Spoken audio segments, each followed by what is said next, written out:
Está no ar o Disrupt Podcast, com Alexandre Barbosa, Alfredo Copete e convidados.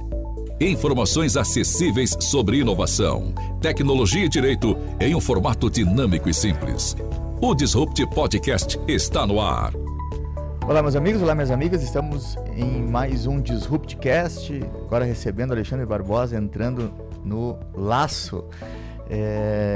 E vamos conversar hoje com a Edna Nunes. Ela traz um tema muito interessante da nossa região, né? Talvez um tema não muito conhecido, mas extremamente impactante, que se chama a Embaixada Solidária. Boa tarde, Edna. Conta pra gente o que significa isso, essa Embaixada Solidária. Nós já conversamos um pouco aqui nos bastidores, você me contou que é um trabalho profundo que se faz sobre questão imigratória, né? Questão de tráfico de pessoas, etc.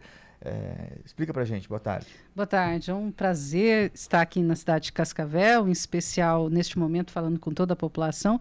A Cascavel é muito especial para a Embaixada. A Embaixada nasceu há 10 anos, eu trabalhava num veículo de comunicação aqui em Cascavel, morava em Toledo.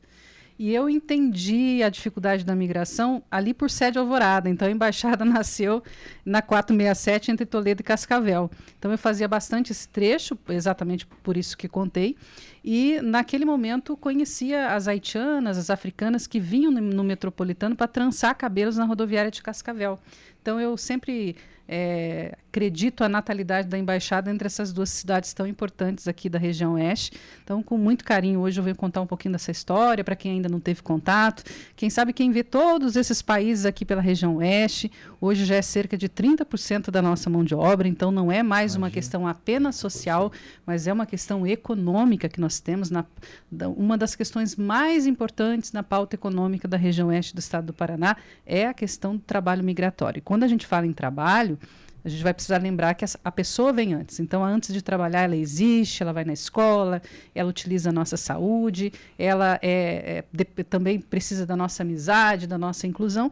E isso é um pouco da história da Embaixada Solidária e a gente vai poder ter a oportunidade de decorrer um pouco mais a partir de agora. E me fala um pouquinho, minha querida, sobre qual foi o ato inicial da Embaixada? Como que começou?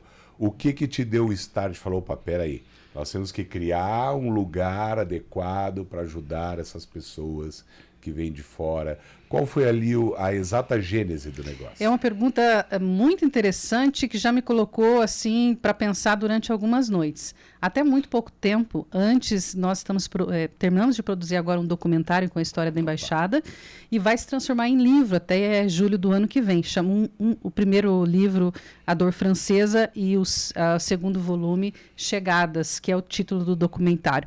Mas eu fiz essa lembrança porque até 2 anos atrás, antes de começar o processo da escrita, eu imaginava que a Embaixada Solidária tivesse surgido, então, no dia 19 de maio de 2014, nesse eixo Toledo-Cascavel, que é onde eu conheço a primeira migrante, e daqui a pouquinho eu vou contar para vocês a história dela. Eu acho que foi o tapa mais dolorido na cara que eu levei na vida e que mudou toda a minha perspectiva de vida. Mas, ao escrever o livro, eu tive a oportunidade de voltar um pouco mais atrás dessa história. Eu devia ter 5 a 6 anos de idade. O meu pai é mineiro, né? Era, em memória. Ele veio de Minas Gerais, do Vale, para poder ser barrageiro na Itaipu Binacional. Ali conheceu uma índia, minha mãe, Guarani, e ele foi barrageiro, analfabeto. Mas ele tinha muito medo de ser convocado para a guerra. Então, na nossa casa não tinha... Nasci numa família muito pobre. Na nossa casa não tinha televisão. O papai sintonizava a 3ª faixa do rádio para ouvir a guerra pelo rádio. E, nesse momento, o mundo estava em conflito, o Golfo Pérsico, enfim, nós tínhamos um conflito, uma guerra. E aquilo me abalou de criança. Eu lembro de 7, 8 anos, ouvi o papai falar sobre a guerra e escutava de mísseis em escolas e de crianças amputadas. Eu creio que naquele momento foi um trauma na minha vida. Eu lembro que anos mais tarde na escola, na 4ª, 5ª série, toda vez que tocava no assunto guerra, era um problema muito sério que eu enfrentava. E enfrentei isso durante a vida. E em resumo da história, eu me motivei muito a fazer medicina porque o meu sonho era trabalhar em Médicos Sem Fronteiras, Fraternidade Sem Fronteira. Aí eu descobri que Eu não tinha condição financeira de fazer medicina. Eu acho que a criança não sabe que ela nasce pobre, né? A gente vai descobrindo depois. E eu sou de uma geração que ainda não pegou financiamento estudantil. Então, ou você tinha ou você não tinha. Hoje, a gente tem uma realidade muito diferente de excelentes universidades, onde é muito mais democrático e essa escolha é muito mais real. Mas, enfim, eu fiz jornalismo. Mas o sonho ficou lá, o sonho não, uma dor ficou na cabeça. Eu nunca vou poder fazer nada por esses conflitos, eu nunca vou poder fazer nada pelo mundo, até que um dia eu, enfim, me formei, fui para o jornalismo, foi uma profissão fenomenal, fantástica, da qual eu não trago nenhum tipo de frustração, muito pelo contrário. Mas chegou um momento que eu, morando lá na periferia de Toledo, lá num bairro para quem é de Toledo, lá no Jardim São Francisco, que é onde é o meu habitat natural, eu olho para um condomínio na frente da minha casa e eu ouço pessoas falando em árabe, em espanhol, em francês, em crioulo, em olof. E naquele momento eu olhei para minha casa, olhei de volta para o condomínio, estava saindo para vir trabalhar aqui em Cascavel e falei, caramba, eu não fui para o mundo, mas o mundo mudou na porta da minha casa. Foi a frase que mudou a minha vida. Naquela manhã eu encontro a Meve, que é a primeira haitiana, no ônibus. A gente costumava conversar, eu e ela. Conversando ali, eu já passava ali na rodoviária de Cascavel, pegava um copo de café com leite para mim, um para ela, um pão de queijo, e eu vinha aprendendo francês com ela. E num determinado momento, a Meve volta chorando naquele dia. E disse, eu perguntei para ela, nós duas tínhamos criança muito pequena, meu garotinho que está aqui hoje comigo tinha 3 ou 4 meses, então a gente estava aleitando, eu e ela. Ela, né, teve um bebê muito no mesmo tempo que eu. E ela voltou chorando e eu perguntei para ela. Falei, caramba, não chora, guria. Vamos dar um jeito, vamos falar em francês, vamos comer esse lanche aqui, vai dar tudo certo. E eu puxei da carteira R$50 e ela disse que tinha marcado uma cliente e que a cliente tinha não tinha comparecido ao atendimento, então ela não tinha dinheiro para poder alimentar a criança dela. Eu puxo meus R$50 e digo, não tem problema, tá aqui o dinheiro do leite e a gente vai voltar feliz para Toledo. Ela olha para mim e diz assim, eu não posso aceitar o teu dinheiro porque eu não fiz nada por você. Aquilo me abalou as estruturas. Então ela disse, se você quiser, tu vai na minha casa agora, eu tranço o teu cabelo, você me dá o dinheiro, você fica bonita e eu fico feliz. Eu achei uma proposta fantástica. Desci do ônibus e fui para a casa dela. Enquanto a gente aleitava ali as crianças, ela foi trançando meu cabelo. Isso demorou 3 ou 4 horas, que é muita trança, muito cabelo. Enquanto essa mulher foi trançando meu cabelo, eu percebi que ela acolhia 4 vítimas de violência na casa dela, grávidas. Muitas por violência da estrada. E ela não tinha R$1 de renda garantido por mês. Eu olhei para os meus diplomas, olhei para tudo que eu tentava fazer na vida. Eu tinha um vazio grande, uma falta de propósito na vida. E eu tinha me realizado em tudo que eu propus a fazer, mas não tinha um propósito. E aquela menina balançou minha estrutura. Eu saí de lá, falei, bom, eu não posso sair daqui e não fazer nada. Eu vou sair daqui, vou fazer arrecadar enxoval para essas mulheres, fazer com que elas tenham um pré-natal bem feito e vou encontrar emprego para a Júlia, porque ela não pode continuar, para a Meve, porque ela não pode continuar nessa situação. E finalizando a história, eu só não sabia que 10 dias depois já eram mais de 100 mulheres, uma foi trazendo a outra. Naquele ano eu terminei atendendo quase 2.000 mulheres, depois chegaram os homens, as crianças. E aí, quando eu encontrava emprego, elas diziam, eu não sei falar português. Eu tinha que abrir uma sala de português.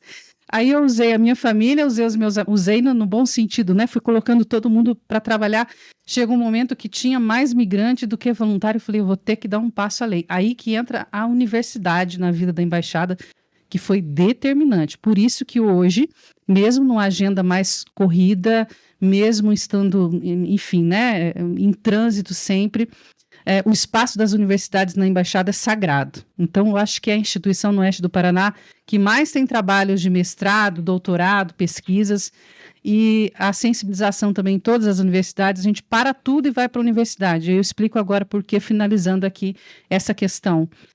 Porque chegou um momento, e eu achei que aquilo ia ser atender 4, 5 mulheres, eu ia voltar para a minha vida, ia dormir mais tranquila aquela noite.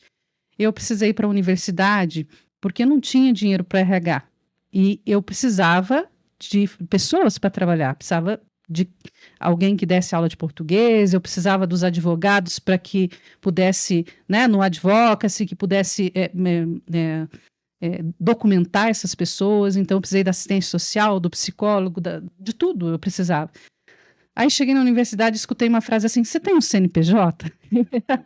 Eu levei um susto, falei, não, eu não tenho nem CNPJ e nem a intenção que a embaixada continue. Eu quero só apagar esse incêndio que eu estou percebendo aqui, e quando o incêndio apagar eu vou voltar para casa, para minha profissão, e vai estar tudo certo. Esse incêndio tem 10 anos que está acontecendo, e todas as universidades já envolvidas, voluntários, agências da ONU, e nunca mais... Não é que o incêndio não tenha apagado, é que a gente percebe novos incêndios todos os dias. É diário? É uma luta diária. Então, aí... História bacana, né? A gente vê aqui, né? A gente não precisa ir muito longe, né? A gente vê todos esses conflitos que geram refugiados, nós estamos falando antes. Né? Aqui num país tecnicamente pacífico, né? Nós temos toda essa complexidade. A etnia na região realmente é algo muito impactante, né? Tem, acho que perto ali, por Foz, 60 etnias. Eu creio que a gente tenha muito mais. Em Toledo, hoje, a embaixada já atendeu 41 países e todos os estados brasileiros. Cascavel está muito à frente disso. Vocês têm aqui, talvez, 60, 70 etnias diferentes, até porque é uma cidade, né, de maior porte, e pela empregabilidade também tão pujante aqui na região oeste, a gente tem aí mais ou menos 300 quilômetros de frigorífico, de agro, e as cooperativas, as grandes empresas estão empregando em grande escala. Basta dizer que o tema FIEP este ano, da Federação das Indústrias, estive lá na sexta-feira com o presidente, aliás, que é de Cascavel, o Edson. A FIEP acabou de lançar um selo empresa parceira do migrante. Isso é o quê? Legal. Né? Isso é uma pauta dizendo assim, nós não temos trabalhadores suficientes na região oeste. Se amanhã a migração bater em retirada, hoje nós temos na região oeste do estado do Paraná 13 mil vagas em aberto. Todos os dias, não é porque hoje é um dia especial, porque há uma rotatividade muito grande, as indústrias estão crescendo de forma muito grande, impactante nesse momento. Então, nós temos aí, recentemente, o Programa Oeste de Desenvolvimento desenvolveu um BI, uma pesquisa, dizendo que nós temos de 12 a 13 mil vagas dioturnamente abertas no oeste do estado do Paraná. Isso que nós consideramos que nós temos 23, 24 mil migrantes aqui na nossa região. Só Toledo tem 4.700, quase 5 mil. Cascavel deve estar chegando muito perto dos 6.500 migrantes. Isso que já passou por algum tipo da rede de serviço. Fora as pessoas que vêm com alguma quantia em dinheiro e que acabam não precisando, né, da rede em algum momento. Que legal. Me conta duas coisas. Uma, tu estava me falando antes que nós temos 30% da mão de obra migratória. É migratória. Em Toledo, por exemplo, eu tenho uma empresa que é de fiação, uma das maiores do país, que bateu este mês 38% da contratação de migrantes. Essa empresa, nos últimos 60 dias, contratou 10 países diferentes. Então, a gente, de vez em quando, a gente olha, só vê Venezuela, só vê Haiti, daqui a pouco percebe alguns países africanos, mas nós estamos com países assim...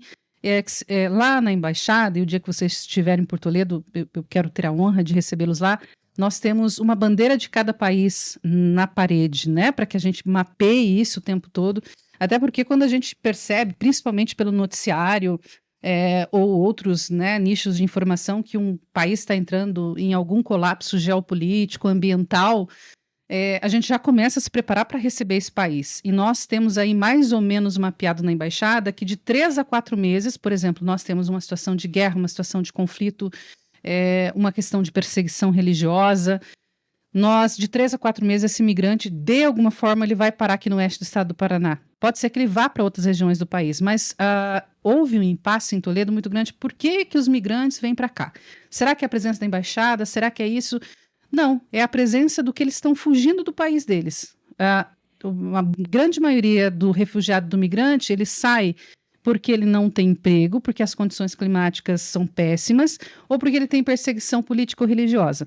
A gente chega num país que produz alimento para o mundo, em que a gente tem a sensação que não tem fome no Brasil, a gente pode falar um pouquinho sobre isso daqui a pouco, mas a gente produz, então nós temos alimento por todo canto. Vim de Toledo a Cascavel, vim olhando por um jardim de soja que não se interrompia nunca. Então nós temos alimentos, a gente tem paz também, que bom, e tomara que dure, não é? Então ele busca paz, ele vem para cá e nós temos emprego. E a indústria está chamando o tempo todo, eu tenho vagas. Uma pergunta, Alfredo, que sempre me vem à cabeça. Nós vemos, na verdade são duas, nós vemos os haitianos, os venezuelanos, são aqueles que a gente tem uma informação mais acessível. Todo mundo fala dos haitianos e dos venezuelanos. Eu queria que você me dissesse mais povos. mais povos de pessoas que vêm para cá. E segundo, por que Cascavel? Por que a nossa região? Por essa acessibilidade toda de trabalho, etc. Porque quando ele entra no Brasil, ele passa por outros lugares. E como que ele vem parar aqui? Essa é uma pergunta que sempre eu fiquei pensando. Por que Cascavel, né? Eu acho que todos nós pensamos já um pouquinho sobre isso. Primeiro, a respeito da presença dos países. Por que a gente vê mais, ou a gente percebe mais na sociedade, a presença dos venezuelanos e dos haitianos? O primeiro ponto é porque são maioria, né? Nós tivemos ali, desde o primeiro desastre no Haiti, lá em 2010, 2009, nós estamos recebendo haitianos. Aí nós tivemos um segundo desastre e um país que nunca se recuperou. Não por questões econômicas, porque o Haiti, como os senhores sabem, teve aí o amparo de diversos países, mas por questões... Hoje o haitiano, ele é um refugiado por corrupção, não é mais por desastre natural. Houve uma situação de agravamento político tão forte no país, em que as milícias, as Farc, que nós conhecemos aqui, pelo menos de vista e de ouvir falar, tomaram conta do Haiti, né? Eu tenho 2 filhos por adoção, 3 filhos que são haitianos, 2 meninas e um menino, já em quase idade adulta, e eu tenho procurado entender muito a realidade desse país. E eles têm as famílias biológicas lá, então eu tenho um contato muito direto com o Haiti. Diariamente eu tenho contato com o Haiti. Então o Haiti hoje está numa situação em que nenhuma mulher, nenhum homem consegue sair a partir das 8, 9 horas da noite e ir ao supermercado buscar alguma coisa que faltou. Existe um toque de recolher, existe um terrorismo, existem mortes. Os líderes haitianos que lutam pela retomada do país estão fora do território haitiano. Nós temos mais haitianos pelo mundo do que no próprio Haiti. E nós temos aqui na região oeste a presença dos haitianos. Então, o primeiro motivo a gente entende que é por quantidade. A Venezuela, da mesma forma. Hoje o Haiti está com a fronteira fechada, né? Hoje o haitiano que quer sair do Haiti, ele não consegue. Ele pode ter dinheiro, ele vai ter que sair ou por coiote, ou pelo tráfico de pessoas, que é uma realidade, a gente pode abordar isso. Mas ele não tem liberdade. Se nós tivéssemos uma liberdade no Haiti, se o Haiti não estivesse em estado de sítio, nós teríamos muito mais haitianos aqui na região oeste e por todo o Brasil. Haitiano também gosta muito do Rio Grande do Sul. Então agora nós temos um pouco mais de haitianos e africanos aqui, porque com a tragédia do Rio Grande do Sul, que era o estado que mais recebia, o Paraná passou a ser o estado que mais recebe imigrantes. O nativo ficou para reconstruir o Rio Grande do Sul. Quem já não tinha nada não vai reconstruir, porque a fábrica dele está inundada, a casa que era para alugar não existe mais, então ele vai procurar recomeçar sua vida em outros espaços. E aí, eu respondo também sobre a questão da Venezuela. Nós temos a Operação Acolhida na Fronteira. Em julho do ano passado, eu estive 5 dias na Venezuela, 5 dias em Pacaraima, para entender o que era o refúgio em Pacaraima, o que era a Operação Acolhida e qual era o trabalho do Exército Brasileiro naquele momento. Então, nos 5 dias que fiquei na Venezuela, eu acho que foram 5 dias que eu mais senti medo em toda a minha vida. Eu sentia medo de me alimentar na Venezuela. Existe um clima de tensão tão grande na fronteira que eu tinha medo de aceitar um alimento. Essa sensação que eu vivenciei na Venezuela. Você tem um grande campo ali de exploração de pedras preciosas, um garimpo, você tem ali toda uma população, um estado praticamente de inanição e de revolta. Então, o tempo todo você tem a sensação, aquele medo de guerra que eu tinha lá na infância, aos 4, 5 anos, eu voltei a sentir com 40 anos na Venezuela, sentindo que a qualquer momento as coisas pudessem sair do controle. Eu acho que eu não sosseguei até que eu cruzei a fronteira e pisei no aeroporto. Ali eu acho que eu consegui me tranquilizar.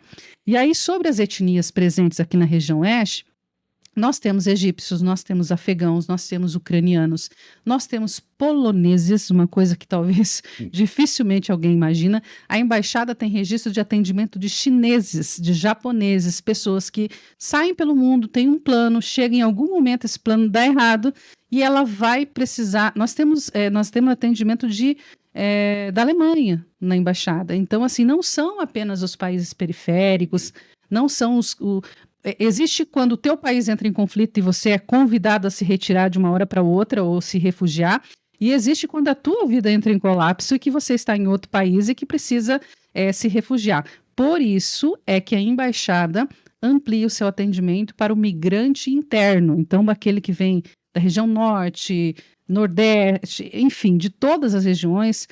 Rio Grande do Sul agora, nosso último projeto foi acolher os gaúchos que queriam recomeçar aqui. E foram 44 núcleos que vieram do Rio Grande do Sul e que receberam igual apoio através da Embaixada Solidária. E finalizando, o motivo nós temos aqui aquilo que falta no mundo. Nós temos alimento, nós temos ainda paz, tomara que perdure, e nós temos emprego. E quando eu falo tomara que perdure, é porque a gente não sabe quando vai virar um migrante. Lá no Rio Grande do Sul, naquela noite de maio, no dia 23, o gaúcho não sabia que ele ia acordar no dia 24 e seria migrante. Então, que garantia os senhores têm de que... A gente vê esses impactos, né? Ali foi um impacto ambiental, né? Muito grande. Eu sou gaúcho, né? Nasci no Rio Grande do Sul e foi algo que me impactou muito, né? Eu nem imaginei o quanto, né? Eu estava em casa com a minha esposa e estava chorando, né? Pela situação. 2 ou 3 vezes me peguei querendo ser voluntário e ir para lá ajudar as pessoas. Porque, né, é algo que acontece com a gente, como tu disse, de forma, assim... Inesperado. Inesperado. Mas me conta um pouco como é que funciona a embaixada, né? Como é que é o pragmático dela do dia a dia? Tem uma sede, recebe as pessoas, como isso funciona? E fala pra gente também do documentário, né? Tu me contaste que vai sair um documentário. Já é um convite, viu, para vocês, para a população de Cascavel. São poucas vagas, nosso cinema é pequeno em Toledo, tem 150 lugares apenas, mas já é um convite.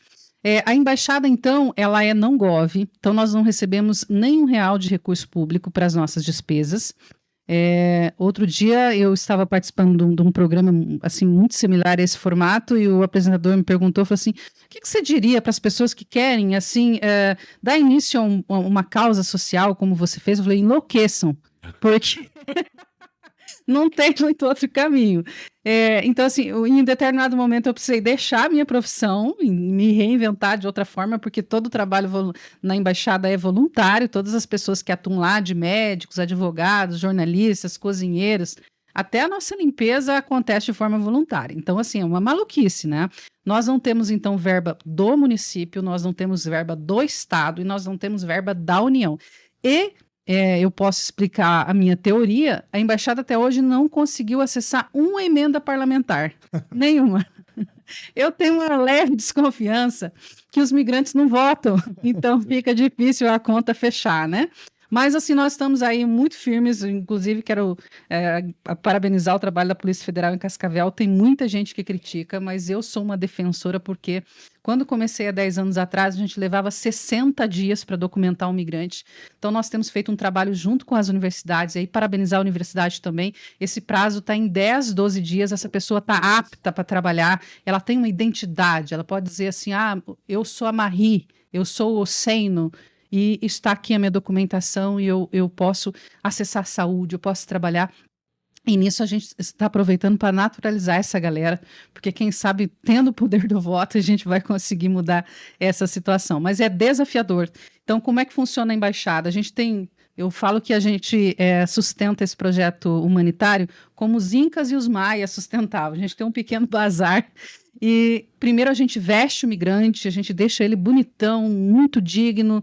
Isso passa por ajeitar o cabelo, fazer a barba, deixar o cara, a mulher também maravilhosa para recomeçar essa vida. Às vezes ele caminhou 3 meses. Nós temos casa em Toledo, temos aqui em Cascavel também, de pessoas que caminharam 3 vezes na selva. Isso é fato. Nós temos uma família que ficou algum tempo aqui em Cascavel, uma família afegã, que hoje já não está mais aqui, que eu os atendi aqui num projeto muito bonito que existiu em Cascavel, hoje está inativo, em que a família saiu da zona de conflito, em 5 pessoas atravessaram quase 3 meses caminhando numa região de pântano, perderam 2 membros da família durante essa travessia porque quebrou a perna e não tinha como socorrer. Então, durante certo tempo, levaram essa pessoa, depois uma infecção generalizada levou. E o mais triste, eu acho que uma das histórias que mais me emocionou na embaixada, é que morreu um rapaz extremamente jovem, de 30 e poucos anos, e a mãe de 70 anos conseguiu atravessar e chegou sem um filho no Brasil. Então, acho que foi uma das histórias que mais me pegou, assim, emocionalmente, foi essa história. Mas nós temos pessoas de todos esses países, então, que chegam na embaixada, precisam desde o documento, uma escova de dente, aprender o idioma. E aí eu digo um negócio que é muito forte na minha vida. Eu já contei aqui para vocês, eu não tive a oportunidade, quando mais jovem, criança, fazer um curso de inglês, né, francês, não fazia parte da realidade do que meus pais podiam me ofertar. Então, poderia ser um impeditivo. Então, eu não concordo quando um migrante chega na rede pública ou em qualquer lugar e a pessoa não consegue atender ele porque não fala o idioma dele. Se a gente tem ali a tecnologia na ponta dos dedos, um tradutor em áudio que consegue falar isso para você. Então, a gente tem muito, não é só no atendimento público, mas uma lei que não existe. Eu não te vejo, logo você não existe. Então, não existe hoje justificativa para que a gente não atenda o outro ser humano, independente da língua que ele fala, independente da cultura dele. Então, a embaixada gera os próprios recursos, gerando os próprios recursos, no momento seguinte ela vai investir tudo isso novamente no migrante. Então nós viramos empreendedoras da marra. A gente não queria empreender não, mas não teve outro jeito, então é assim que a gente se sustenta. E eu lamento, mas o nosso tempo, né, Alfredo, está terminando. Mas eu tenho uma última pergunta para você. Tem várias, né? Eu tenho muitas também. Acho que poderíamos fazer mais um episódio, viu? Exatamente. Do Disrupt, para continuar de tanta coisa bacana que a gente tem para perguntar. Mas uma coisa que eu acho que é importante. Quem quiser ajudar a embaixada faz como? Pode doar suas horas de trabalho, que são muito bem. Nós adoramos aposentados, gente. Então, se você está terminando aí sua jornada ou começando, estudantes também, pode doar o seu trabalho, independente do que for. Às vezes você vai fazer um projeto, às vezes você vai, enfim, não importa. Você vai separar roupa, trocar uma criança, dirigir um carro, enfim, você é um médico, é um dentista, tem espaço para você. Você pode doar tudo aquilo que neste momento não serve para a sua vida. O que a embaixada recebe? Tudo que um ser humano precisa para viver.